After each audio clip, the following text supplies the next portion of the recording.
Ini ya sebagai satu area eh, yang berada di sebelah belakang Candi Kidal. Nah, candi itu kan mesti tidak eh, pada kekosongan sosial. Nah, di sekitar candi pasti ada penggunanya, Pak. Nah, penggunanya itu satu masyarakat, warga masyarakat yang bermukim di tempat tertentu, ya, di tempat tertentu. Nah, apa yang kita lihat ini bagian dari, kalau saya menyebut, instalasi air, ya, yang dibutuhkan untuk menopang kehidupan, baik yang berkenaan dengan pencaharian hidup, yaitu untuk irigasi, ya, bagi budidaya tanaman atau kebutuhan air bersih, ya. Nah, jadi memang di belakang Candi Kidal ini termasuk area yang kaya air, gitu ya. Nah, ini yang jadi pertimbangan mengapa warga bermukim di tempat ini. Nah, ini juga terkait dengan situs yang ada di tetangga Kidal, di tetangga Candi Kidal, terutama Pajaran.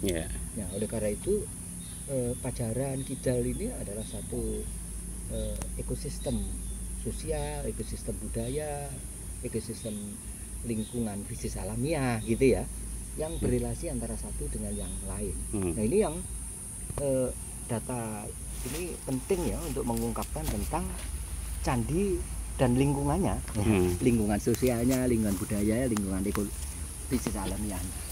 Nah, dulu kan kabarnya ditemukan Jaladwara. Kira-kira ada hubungannya apa dengan Jaladwara dan air ini? Kalau bangunan candi itu senantiasa dilengkapi dengan patirtan, ya, dengan air lah untuk pengambilan tirta, ya, air suci, ya, karena itu sebutannya patirtan. Ada beragam patirtan, ya, ada yang umbulan, ada yang resapan, ya, dari tebingan.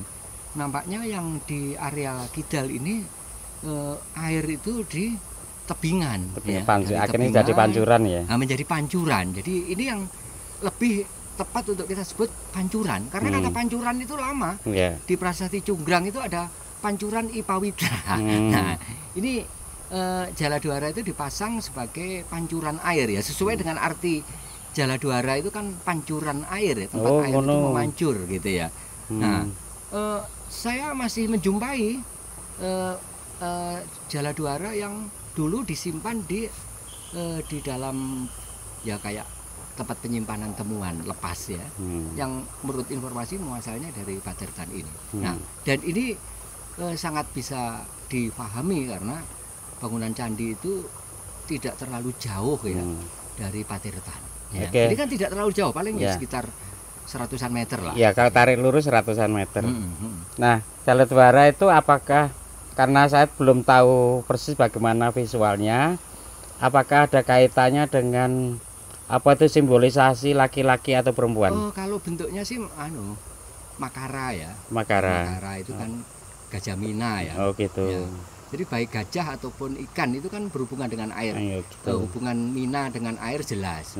Gajah ini walaupun binatang darat, tapi dia akrab dengan air, menyedot air, lalu menyemprotkan, itu, ya, menyemprotkan air itu, ya, yang dari disedotnya. Dan gajah juga sering berendam di air, ya. Karena itu Jaladwara itu di awal bentuknya berupa paduan dua binatang mitologis, yaitu gajah dan mina, gitu ya.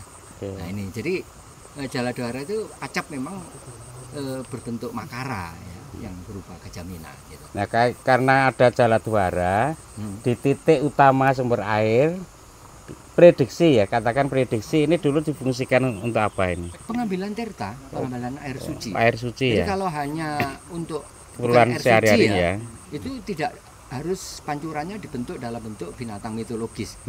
Jaladwara di sini kan bentuknya makara, itu binatang mitologis. Artinya air yang sudah melalui media pensucian yang berupa makara itu sudah bukan lagi air profan tapi air sakral, dan itu yang kemudian digunakan sebagai tirta dalam ritus di Candi Kidal, gitu. Terima kasih Pak Dwi. Tadi saya sempat menduga kok ini unik struktur jalurnya sungai. Weluran, Pak. Weluran itu saluran air permukaan. Tadi kan sempat berasumsi ini masa kolonial atau masa klasik. Seringkali sudah hadir di masa yang lebih awal ya. Ya, kemudian dilanjutkan. Lalu ya. Dilanjutkan, bahkan kadang diperkuat posisinya, diperluas. Tapi ini struktur klasiknya masih kuat ini ya. Jadi ini ada balok-balok. Ya, balok-balok batu.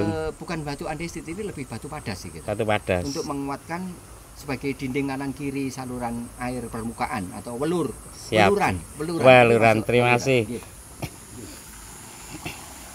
Ini tak lanjutkan ke pancurannya. Nah, ini pancuran bawah. Berikut ini, permisi, mohon maaf yang ada di sini. Assalamualaikum warahmatullahi wabarakatuh. Nah, ini pancuran atas. Ya, titik utama sumber di sini. Oke, terima kasih para pemirsa. Semoga ini bagian wacana kita untuk menjaga air, karena sejak dulu zaman nenek moyang kita ini sangat menjaga dan menata tentang air, dengan air untuk kehidupan. Assalamualaikum warahmatullahi wabarakatuh.